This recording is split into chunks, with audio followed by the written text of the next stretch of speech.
Boycott Kantara chapter 1 கன்னடத்தில் பேசியது ஒரு குத்தமா?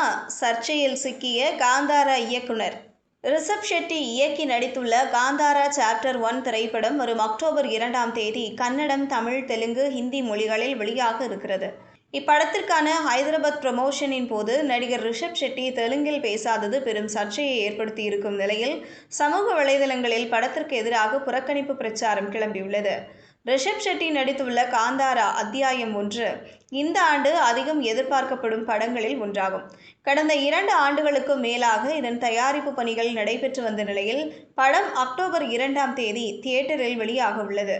இந்த நேரத்தில் சமூக வலைதளங்களில் படத்தின் இயக்குனர் ரிஷப் ஷெட்டியை எதிர்க்கும் வகையில் காந்தாரா அத்தியாயம் 1ஐ புறக்கணிப்போம் என்ற ஹேஷ்டேக் பரவி வருகிறது.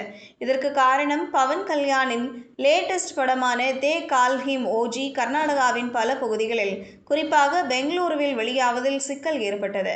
இதனால் பவன் கல்யாண் ரசிகர்கள் படம் திரையிடப்படாத திரையரங்குகள் முன் போராட்டம் நடத்தியதாக கூறப்படுகிறது. இதற்கு ஆதரவாக தெலுங்கு திரையுலகம் பைகாட் காந்தாரா சாப்டர் 1 புறக்கணிக்க வேண்டும் என்று கோரிக்கை விடுத்துள்ளனர். இந்த சூழ்நிலையில் ஹைதராபாத்தில் நடந்த படத்தின் ப்ரமோஷன் நிகழ்ச்சியில் ஜூனியர் என்டிஆருடன் ரிஷப் ஷெட்டி கலந்து கொண்டார். இந்த நிகழ்வில் ரிஷப் ஷெட்டி தெலுங்கில் பேசாமல் நான் கன்னடத்தில் தான் பேசுவேன், ஏனெனில் அப்போதுதான் என் இதயத்தில் இருப்பதை வெளிப்படையாக பேச முடியும் என்ற ஜூனியர் என்டிஆருடன் மேடையில் இருந்த ரிஷப் ஷெட்டி பேசியிருந்தார். இதனால் ரசிகர்கள் அதிருப்தியடைந்தனர். ஹிந்தி மற்றும் தமிழில் ப்ரமோஷனின் போது அந்தந்த மொழியில் பேசிய ரிஷப் ஷெட்டி தெலுங்கில் மட்டும் ஏன் பேசவில்லை என்றும் தெலுங்கு ரசிகர்களை அவமதித்து விட்டார்.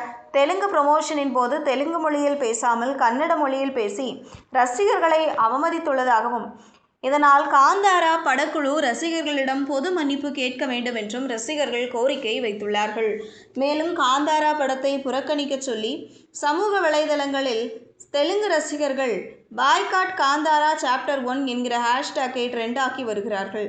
காந்தாரா அத்தியாயம் 1 திரைப்படம் முன்பதிவிலேயே இந்தியாவில் 4.2 கோடி ரூபாய்க்கும் அதிகமாக வசூலித்துள்ளது. இந்த முன்பதிவு தொகையானது 2022ஆம் ஆண்டு வெளியான முதல் படத்தின் முதல் நாள் வசூலை விட 2 மடங்கு அதிகம் என்பது குறிப்பிடத்தக்கது.